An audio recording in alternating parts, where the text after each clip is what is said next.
하나님의 일에 관심을 갖자 하는 말씀을 통하여서 당신의 삶에 새로운 변화가 있기를 축복합니다.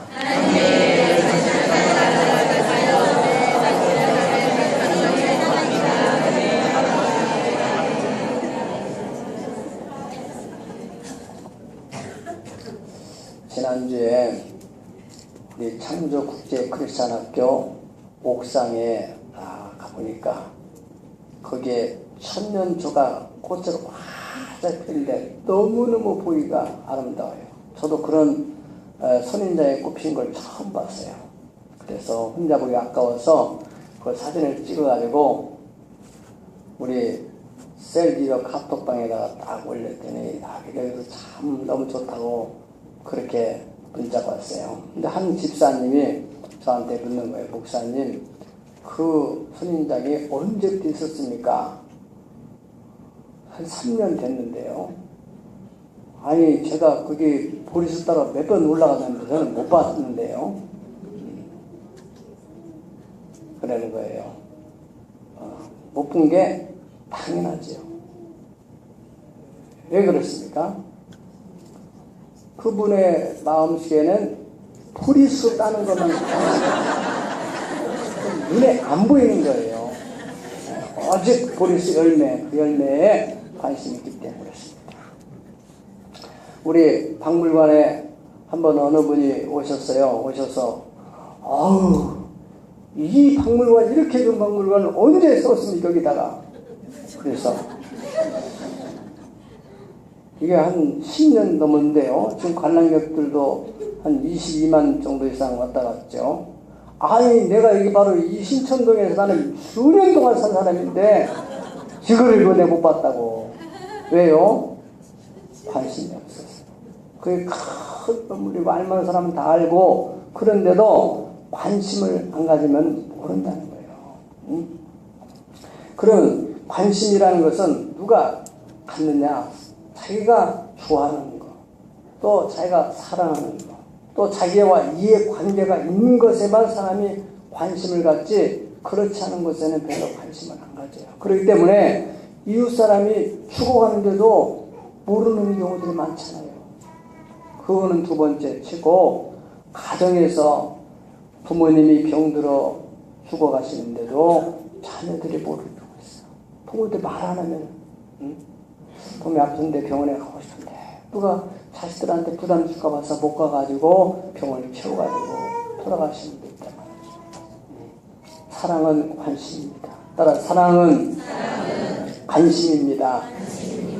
가정의 달 마지막 주에 여러분, 정말 여러분이 가정을 사랑한다면, 남편을 사랑한다면, 아내를 사랑한다면, 자녀를 사랑한다면, 부모를 사랑한다면 관심을 가져야 돼요. 제가 요즘에는 무슨 생각을 하는지, 얼마나 어려운지, 말 한마디로 따뜻한 말 한마디, 그게 얼마나 위로가 되고 격려가 됩니까? 사랑한다는 것은 관심이 많다는 것이고, 관심이 없다는 것은 사랑을 하지 않는다는 것입니다. 하나님께서 이스라엘 백성들을 얼마나 사랑하시는지, 구약성경 읽어보면은 하나님께서 이스라엘에 어떻게 그렇게 관심이 많은지, 한편에 하나님의 그 사랑에 대한 관심이 충분해 보일 정도로, 왜? 하나님은 그렇게 관심을 가지고 그들을 사랑하고 돌봐주시고, 그런데도 이스라엘 백성들은 그 사랑을 느끼지를 못하는 거예요. 그리고 그들의 관심은 하나님께보다는 자꾸 다른 곳에 관심을 갖는 거예요. 이방신에게, 자기들에게 전혀 도움도 주지 않은 그 이방신에게 관심을 가져요. 참 측은해 보이죠. 이사야 선지자가 이사야서 초도에 1장 2절에 보면, 하늘이여 들으라, 땅이여 귀를 기울여라.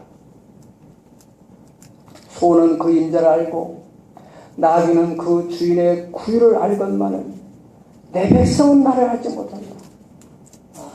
얼마나 하나님 마음속에 이에 한이 맺혔으면 그런 일을 하겠냐고요. 어디에 가수할 데가 없으니까 하늘을 향해서, 하늘이여 들어봐라, 땅이여 귀를 기울여 좀 내 소리를 좀 들어봐라. 세상에 이런 일이 있을 수가 있느냐. 이런 마음을 하나님이 이스라엘에게 가지고 있는데 오늘 본문에도 역시 하나님께서 이스라엘에게 관심을 가지고 여러 선자들을 보내서 바른 길로 인도해 주시고 축복하시려고 그렇게 하시는 모습을 볼 수 있습니다. 그런데 반면에 이스라엘은 그 하나님에 대한 전혀 관심을 두지 않는다는 거예요. 그렇기 때문에 짝사랑이죠. 네. 열방 가운데서 하나님은 이스라엘을 세워가지고 정말로 하나님을 섬기는 민족이 어떻게 되는가 자랑하고 싶어서 명예로운 그러한 민족을 만들기 위해서 오늘 본문에 보면은 그 극상품 포도를 그 땅에다 심었다는 거예요. 포도 아름다운 산에다가 그래서 정성껏 갖고서 정말로 정의가 물같이 공의가 마르지 않은 강물처럼 흐르는 그러한 나라, 그런 나라를 만드는 기대를 가지고 하나님께서 거기에 극상품 포도를 심어가지고 땅을 파고 돌을 제하고 포도를 심고 정성을 다 들이고 또 망대를 세워놓고 콧노래를 부르겠다는 콧노래 좋은 포도 맺을 것이라 포도를 향해서 노래를 불렀다 그렇게 말하고 있습니다. 이제는 참 좋은 포도를 맺을 것이다. 어떻게 했기 때문에 그 많은 정성을 들였기 때문에 그런데 3절 4절을 보면요 먼저 1절 2절을 먼저 읽어봅시다. 시작. 나는 내가 사랑하는 자를 위하여 노래하되 내 사랑하는 자의 포도를 노래하리라. 내가 사랑하는 자에게 포도원이시며 신이 기름진 산에로다. 땅을 파서 돌을 재고 극상품 포도나무를 심었도다. 그 중에 망대를 세웠고 그 안에 술들을 팠도다. 좋은 포도 맺기를 바랐더니 덜 포도를 맺었도다. 너무너무 기대가 큰 만큼 실망도 크다는 말처럼 허둥한 거예요. 하나님. 도대체가 이게 왜 이런 일이 벌어졌는가. 그래서 이제 3절부터 5절까지 보겠습니다. 시작. 예루살렘 주민과 유다 사람들아 구하노니 이제 나와 내 포도원 사이에서 사리를 판단하라. 내가 내 포도를 위하여 행한 것 위에 무엇을 더할 것이 있으랴. 내가 좋은 포도 맺기를 기다렸거늘 들 포도를 맺으면 어찌미고 이제 내가 내 포도원에 어떻게 행할지를 너에게 이르리라. 내가 그 울타리를 걷어 목심을 당하게 하며 그 담을 헐어 짓밟히게 할 것이다. 아멘. 여기 4절 보면은 내가 내 포도원을 위하여 행한 것 위에 무엇을 더할 것이 있으랴. 할 수 있는 모든 노력을 다 기울였다는 거예요. 이제는 더 이상 할 것이 없다는 거예요. 그래서 이제는 포도 농사 짓는 포기하고 다 울타리를 걷어서 그냥 들짐승이 먹도록 그냥 황폐지로 놔두겠다. 그런 말씀입니다. 이 영적인 그 비유에 대한 해석이 바로 7절에 있습니다. 7절 시작. 무릇 만군의 여호와의 포도원은 이스라엘 족속이요 그가 기뻐하는 나무는 유다 사람이라. 그들에게 정의를 바라셨더니 도리어 보아하며 그들에게 공의를 바라셨더니 도리어 부르짖음했도다. 아멘. 하나님께서는 이스라엘 민족이 정말 정의롭고 공의로 그래서 영적으로 도덕적으로 건강한 나라가 되어서 다른 이방 나라의 귀감이 되도록 참 정말 이스라엘은 우리가 본받아야 할 나라다.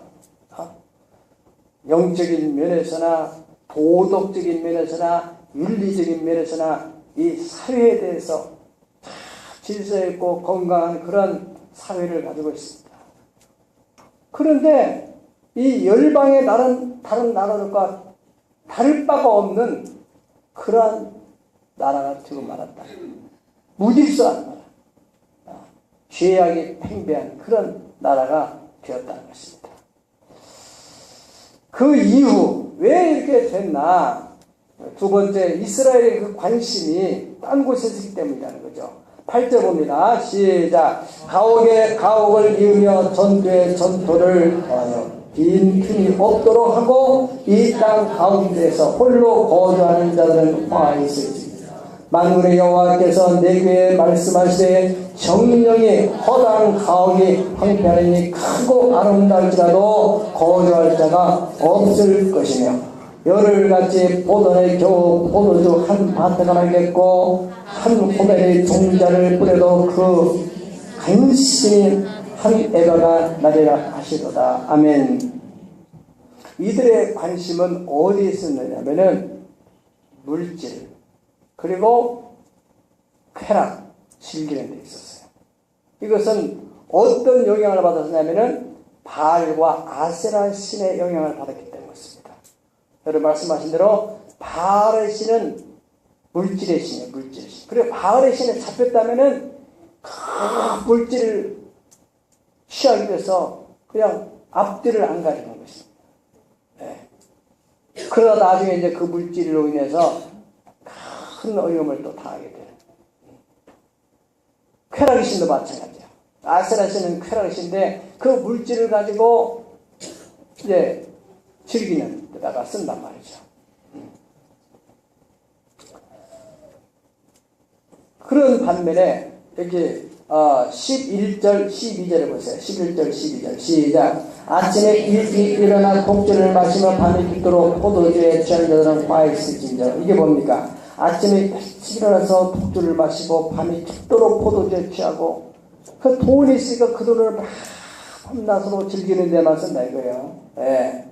12절 보세요. 그들이 연후에는 승과 비파와 수고와 필요와 포도주를 갖추었어도 여호와께서 행하신 일에 관심을 두지 아니하며 그의 손으로 하신 일을 보지 아니한다. 하나님에 대해서 전혀 관심이 없다는 거예요. 저는 이 말씀을 읽으면서 거의 우리나라 현실을 보는 것만 같은 그런 느낌을 갖게 됐습니다. 8절 보면은 가옥에 가옥을 이으며 전투에 전투를 더하고 빈틈이 없도록 자꾸 이 부동산 투기하는 지난주 여러분 뉴스 인물이 됐던 홍모 변호사 사건을 알잖아요. 그분은 자기 이름과 부인의 이름 그리고 처제 이름으로 그 오피스텔을 55채인지 25채인지 사고 또 자기의 회사 이름으로 이렇게 차명을 해가지고 117채를 소유하고 있답니다. 이분이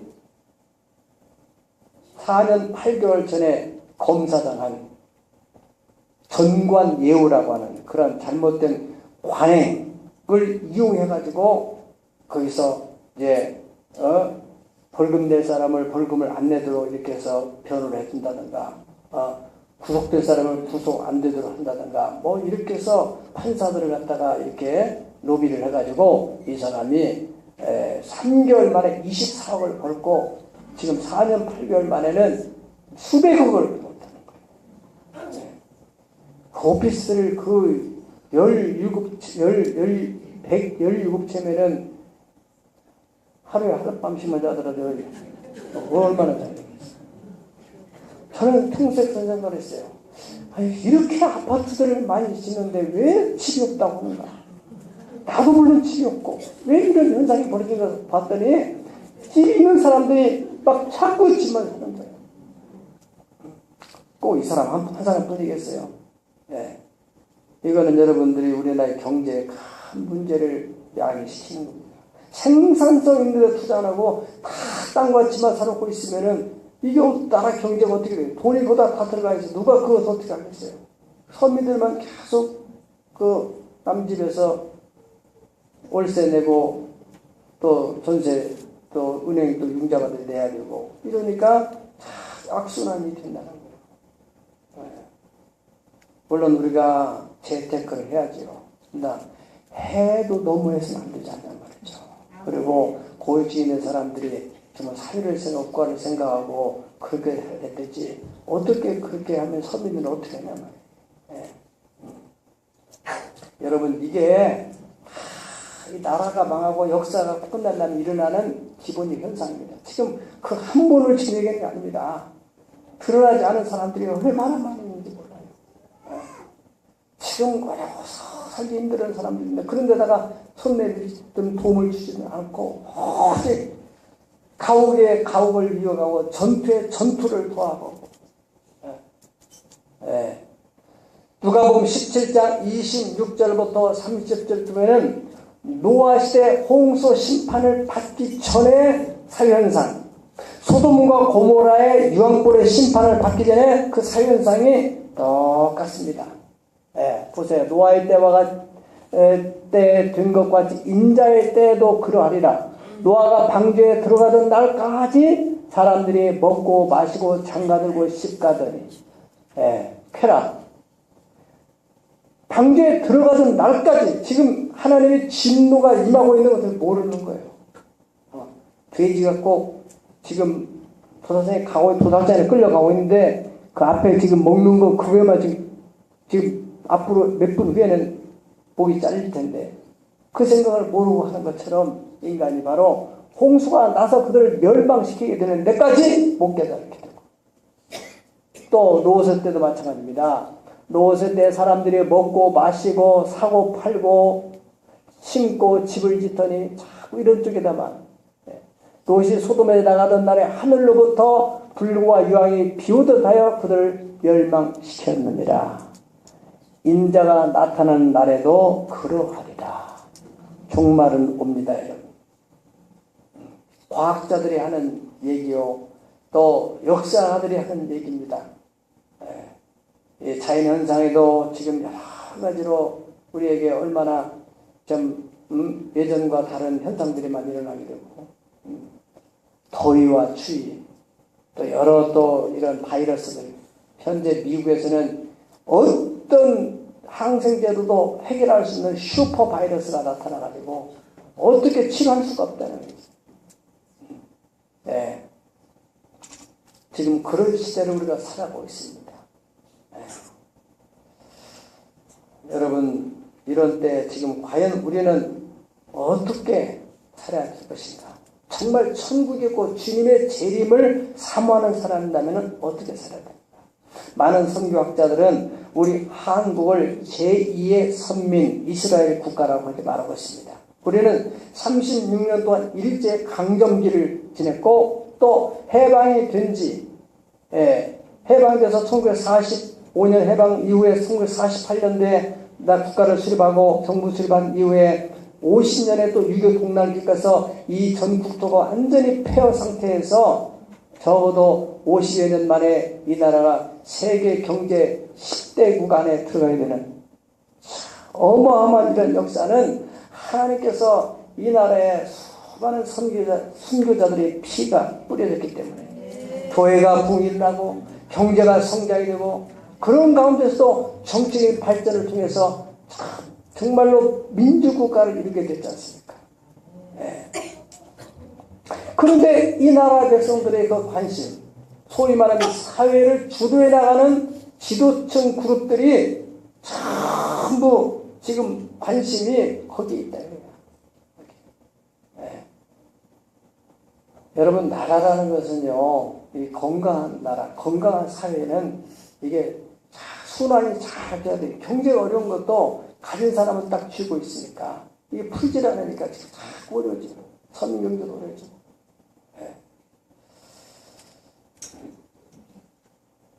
부자들은 돈을 물쓰듯 하고 없는 사람들은 먹고 살기도 힘들고 청년들은 일자리가 없어서 힘들고 이것을 또 악용해가지고 신천지 같은 이단들은 청년들을 갖다가 물질로 이렇게 해서 학비를 대주고 그러면서 그 아이들을 사로잡고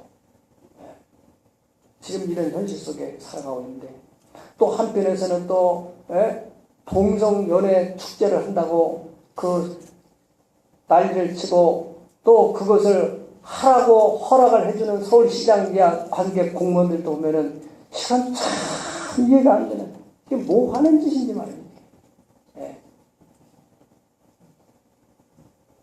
지금 우리가 이런 현실 속에 살아가고 있습니다. 우리는 그저 예배만 드리면 그냥 다 모든 것이 되겠다 생각하면 안 됩니다. 이런 사회 현상을 직시하고 이런 속에서 하나님은 어디에 관심을 가지고 있는가? 하나님 일에 관심을 두지 않을 때 하나님이 진노를 내리는데, 여기 오늘 본문에 보면은 13절부터 15절까지 12절을 읽었지 않습니까? 여호와께서 행하신 일에 관심을 두지 아니하며 그의 손으로 하신 일을 보지도 아니하는도다. 그러므로 내 백성이 무지함으로 말미암아 사로잡힐 것이요 그들의 귀한 자는 굶들 것이요 무리는 목마를 것이라. 그러므로 스올의 욕심을 크게 내어 한량없이 그 입을 벌린즉, 스올은 바로 이 음부를 말하는 것입니다. 그런데 크게 입을 벌려서 한량없이 그들의 입을 벌린즉 그들의 호화로움과 그들의 많은 무리와 그들의 떠드는 것과 그 중에서 즐거워하는 자의 거기서 빠질 것이다. 네. 로마 폼페이시가 이 유황불의 심판을 받을 때도 지금 유적들을 보면은 막 유황이 막 이 땅에서 막 용암이 막 흘러나올 때 말이죠. 거기서 막 끌어안고 이런 사람들이 다 그대로 용암에 이렇게 씻겨가지고 그대로 유물로 나타났습니다.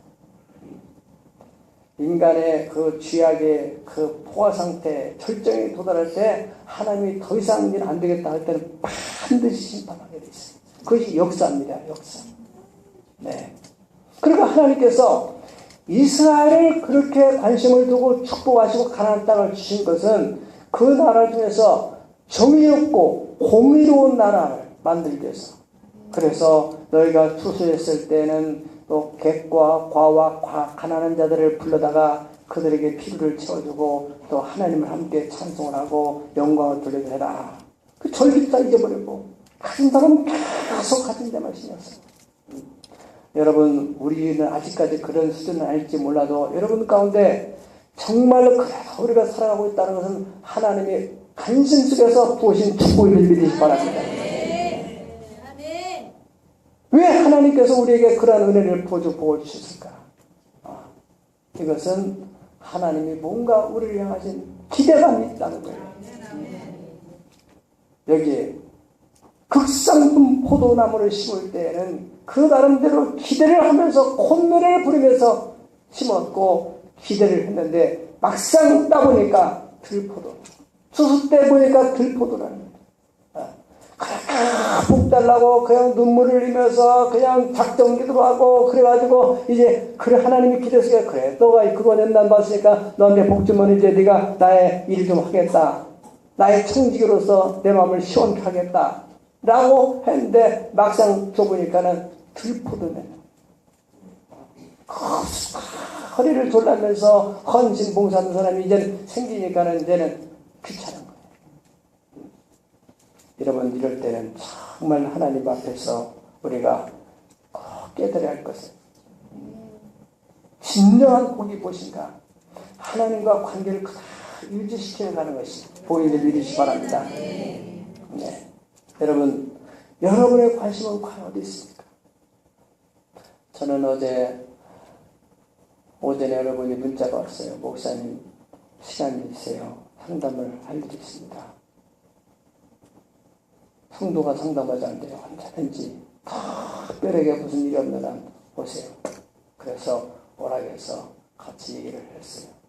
그러니 자기가 상담하려고 했던 것은 자기가 선교에 동참하고 싶은 그런 마음이 자꾸 일어났다는 거예요.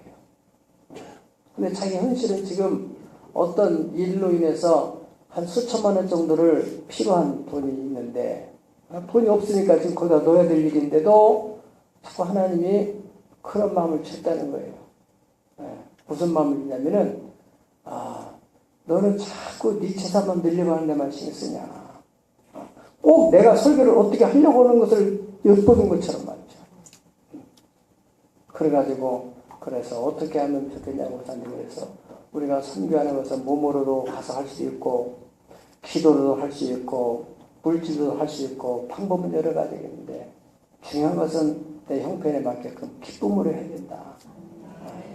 그랬더니 본인이 예전에 자기 자녀들을 위해서 이렇게 심었던 것이 결국 돌아보니까 자녀들이 잘 된 것을 생각하면서 절대로 하나님께 심은 것은 이게 다 헛된 것이었구나 하는 것을 깨달아서 이번에도 하나님 그런 마음을 주셔서 그렇게 했다는 그런 마음을 말씀하시더라고요.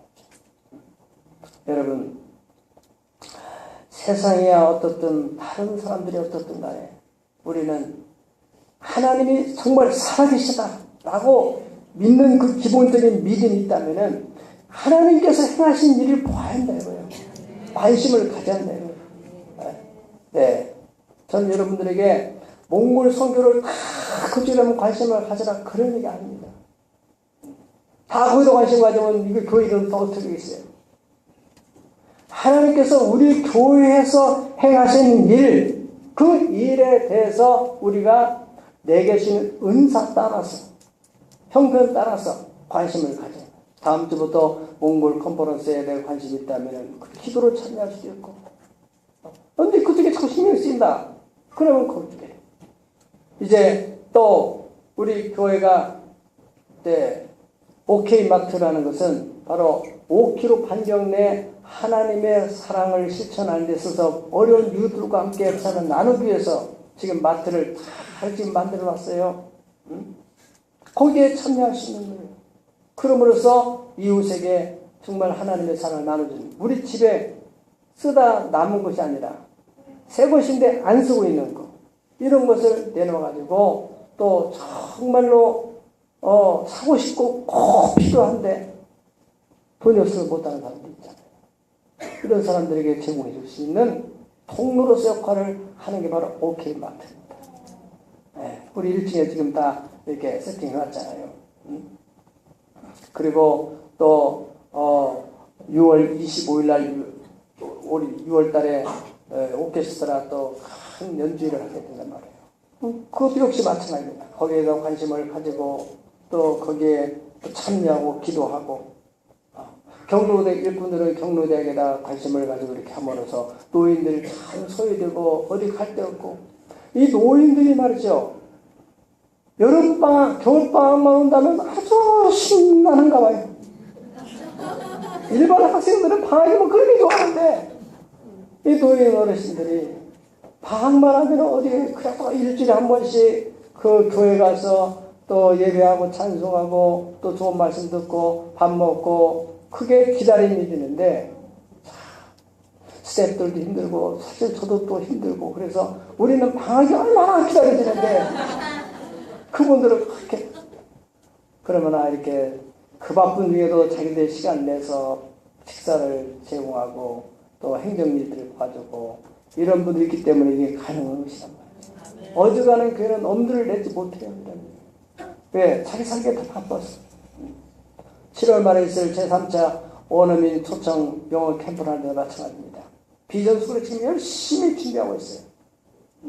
그게 그런 현장을 보면요, 그 현장 안에서 일하는 사람들은요, 뭐를 느끼느냐? 하나님이 우리와 함께하고 있구나. 하나님이 역사하고 있구나. 현장에 있는 사람만 하는 거예요. 그 현장에 지난주 말씀을 이어간다면 광야입니다. 참 너무 처음에 시작할 때는 힘들죠. 그런데 하나님이 역사하는 것을 보는 거예요. 그게 하나님이죠. 하나님이 일이기 때문에 그렇다는 것이죠. 자, 여러분들이 교회에 여러 박물관 사역도 있고 국제학교나 이런 여러 사역들이 많은데, 지금 우리가 적어도 새하늘의 교회 성도로 한다면은 하나님께 지금 어디에서 어떻게 역사하고 있는 거에 대해서 관심을 가져야 한다는 거죠. 그런데 전혀 관심 없다면, 지금 뭐가 어떻게 돌아가는지 모르고 있다면은 이거는 지금 우리가 하나님 앞에서 지금 하나님이 심어놓은 그 극상 포도밭에서 들포도를 내고 있는 거나 마찬가지예요. 네. 여러분, 다윗이라는 사람이 왕가의 복을 받게 된 것은 딱 한 사건이 있었습니다. 그게 사무엘하 7장입니다. 다윗이 백향목궁을 짓고 가만히 생각해 보니까 하나님의 법궤는 천막 속에 있는 거예요. 어느 날 그런 깨달음이 딱 들면서 이건 아닌데, 내가 이렇게 누리는 복은 이 법궤로 인하여서 그 요단을 가르고 여리고 성을 무너뜨리고 그 법궤 속에 임재하신 하나님의 은혜로 인해서 이 가나안 땅의 정보가 여기까지 들어가지고 이런 축복을 누리고 있는데 하나님의 법궤가 저렇게 있어도 되겠는가? 그런데 우리가 생각할 것은 그들이 출애굽 이후에 가나안 땅에 들어온 때가 바로 여호수아 시대에 들어가지고 여호수아는 죽고 그 다음에 사사 시대로 이어지는데 수백 년 사사 시대가 있고 초대왕 사울이 그야말로 그들도 그 사울도 형편없는 사람이었지만은 하나님이 아버지 나귀 찾으러 가다가 거기서 사무엘 선지자를 만나가지고 왕이 된 사람이에요. 생각하면 너무너무 감사한 일이죠. 40년 동안 왕 위에 있었는데도 전혀 하나님에 대한 관심이 없어요. 자기 기념비 세울 때만 관심이 있었어요. 사사시대도 마찬가지고. 그 수백 년 동안 하나님께서 젖과 뿌리는 가나안 땅 그 원주민들 헷 족속, 히 족속, 브리스, 여부스, 기르가스, 장대한 족속을 다 쫓아내고 그 이스라엘 백성들을 그 땅을 차지하게 만들었어요. 그것은 하나님께서 그 땅이 바로 기름진 땅에 극상품 포도를 기대하고 심어놨는데 결과적으로는 들포도를 된다. 하나님이 얼마나 실망을 하고 그런 중에 다윗이라는 사람이 그 얘기를 꺼내니까 다윗이 그 생각을 하고 나서 자기 선지자 이사야 선지자에게 나단 선지자에게 가서 해서 이런 마음이 드는데 그저 하나님 뜻이 어디인지 좀 여쭤보라고 하니까 하나님께서 나단 선지자를 통해서 이제 메시지를 주는 겁니다. 오늘 사무엘 7장 2절을 먼저 보겠어요. 다윗이 이제 지금 보세요. 시작. 왕이 선지자 나단에 이르되 볼지어다 나는 백향목궁에 살거늘 하나님의 궤는 휘장 가운데 있도다. 이 깨달음, 이 관심 넘기겠습니다. 자, 이제 하나님의 응답이 옵니다. 시작. 내가 이스라엘 자손을 애굽에서 인도하여 내던 날부터 오늘까지 집에 살게 하냐고 장막과 성막 안에 다녔나니 이스라엘 자손과 더불어 다니는 모든 곳에서 내가 내 백성 이스라엘을 먹이라고 명령한 이스라엘 어느 지파들 가운데 하나에게 내가 말하기를 너희가 어찌하여 나를 위하여 백향목집을 건축하지 아니하였느냐고 말하였느냐. 난 그런 얘기를 한 적이 없다. 그런 마음이 없었어요? 있었어요? 마음은 있었지. 마치 부모님이 내가 이것이 좀 필요한데 내가 좀 이 보약을 좀 먹고 싶은데 내가 이 좀 치아를 좀 바꾸고 싶은데 참만 자식들한테 끊어지지 못해. 내 자식 가운데 어느 좀 그렇게 넉넉하지도 않은 자식이 어머님 또 아버님이 이렇게 식사를 보면서 뭐 현찰하니까 큰일을 해드려야 되겠다. 무슨 치아를 어떻게 교체해드려야겠다. 이런 마음을 가질 때 감동이 오는 것처럼 하나님이 지금 그런 마음입니다. 그런 어느 지파에게 내가 그런 얘기를 하지 않았는데 그러므로 이제 내 종 다윗에게 이와 같이 말하라. 만군의 여호와께서 이와 같이 말씀하시를 내가 너를 목장 곳 양을 따르는 데서 데려다가 내 백성 이스라엘 주권자를 삼고 내가 가는 모든 곳에서 내가 너와 함께 있어 네 모든 원수를 네 앞에서 멸하였습니다. 땅에서 위대한 자들의 이름같이 네 이름을 위대하게 만들어주리라. 내가 또 내 백성 이스라엘을 위하여 한 곳을 정하여 그를 심고 그를 거주하게 하고 다시 옮기지 못하게 하며 악한 종류로 전과 지금을 해하지 못하게 하여 전에 내가 사사에게 명령하여 내 백성 이스라엘 다스리는 때와 같이 아니하고 너를 모든 원수에서 벗어나 편히 쉬게 하리라. 여호와가 또 네게 이르느니 여호와가 너를 위해 집을 짓고 네 수완이 차서 네 조상들과 함께 누울 때 내가 네 몸에서 나를 네 씨를 네 뒤에 세워 그의 나라를 견고하게 하리라. 그는 내 이름을 위하여 집을 건축할 것이요 나는 그의 나라 왕위를 영원히 견고하게 하리라. 아멘. 그렇게 하나님께서 이 다윗에게 이런 축복을 약속을 하게 됩니다. 16절까지 보셔야 돼요. 자, 나는 시작. 나는 그에게 아버지가 되고 그는 내게 아들이 되리니 그가 만일 죄를 범하면 내가 사람의 인생 책찍으로 징계하려니와 내가 네 앞에서 물러나게 한 사울에게서 내 은총을 빼앗은 것처럼 그에게서 빼앗지 아니하니라. 네 집과 네 나라가 내 앞에서 영원히 보존되고 네 왕위가 영원히 견고 하리라 하셨다 하라. 그렇게 나단 선지자를 통해서 전해줬어요. 그 뒤에 보면요, 다윗이 그 얘기를 듣고서 다 너무 감동을 했어. 잠깐 지금 짓는 것도 아니고 그런 관심, 그 관심을 가진 말 한마디 던졌을 뿐인데 하나님이 기다렸다는 것입니다. 네. 그런 사람을 바랬다는 것처럼 그 축복을 막 쏟아붓는 거예요. 그 얘기를 듣고서 다윗이 하나님의 전에 가서 울면서 하나님, 나와 내 집이 무엇이간데 참 은혜를 축복합니다.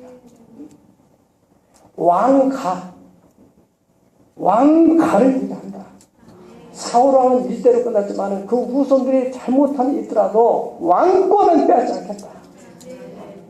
그래서 유다 지파의 다윗 왕가를 이루게 되는 것입니다. 그 결정적인 계기가 바로 나는 백향목교에 거하는데 하나님의 집에 하나님의 교회가 저렇게 천막 속에 있냐, 이런 관심, 그 깨달음, 그것이 하나님을 감동시켰던 것입니다. 말세를 당해 세상 사람들은 이 땅에 부를 축적하는데 무엇을 먹을까, 무엇을 입을까, 무엇을 입을까 큰 전전긍긍하는데, 하나님의 관심은 지금 세상의 종말이 가까이 오고 있으니까 어떻게 더 한 영혼을 더 구원하려고 하는 그런 안타까운 마음이 하나님께 있습니다. 여러분, 이 세상에 돌아가는 사회 현상을 보세요. 20년 전, 10년 전, 5년 전 가면 갈수록 어제도 목사님 만났는데 이 세상이 황폐해져 가는지, 우리나라만 그러는지 어디 몽골은 그렇지 않냐고 나 물어봐요. 몽골도 비슷해요. 이 땅에 있으니까. 그래서 지구촌에 있으니까. 몽골도 처음에 갔을 때는 그렇지 않은데 갈수록 여관이 그렇게 많이 생기고 그 사람들이 잘 데가 없어서 그런지 낮에 자꾸 여관으로 와서 산다 했잖아. 생각해보세요. 여러분, 오늘 이 대학생이 여러분 앞에 간증했습니다. 본인이 큰 소원을 가지고 있는 형편이 안 되니까 하나님께서 주신 말씀 가지고 하나님을 사랑, 예루살렘을 사랑하고, 그래서 하나님한테 더 열심히 가까이 가야겠다.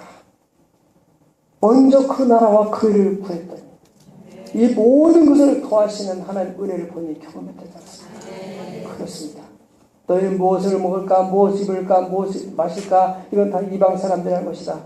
먼저 하나님의 관심을 가지고 그 나라와 그 의를 구하면 네가 그렇게 원이 되고 한이 되고 해결하지 못하는 것이 돼서 이 모든 일을 너에게 더해주겠다. 할렐루야. 여러분, 이 다윗의 한 번의 그 관심으로 인하여서 하나님께서 다윗의 후손에게 얼마나 많은 복을 주십니다. 저는 여러분들이 이 세상에 어떻게 돌아가든지 우리가 할 수 있는 힘은 없으니까 우리들만이라도 주님의 심장을 가지고 하나님이 하시는 일에 대한 관심을 가지시고, 그럴 때 반드시 하나님께서 여러분들이 구하고 바라는 것 같아요. 그리고 여러분의 후손에게 복을 주심으로 말미암아서 위대한 신앙의 명문가를 이루기를 예수 이름으로 축원합니다. 다 같이 번호시켜 드리겠습니다.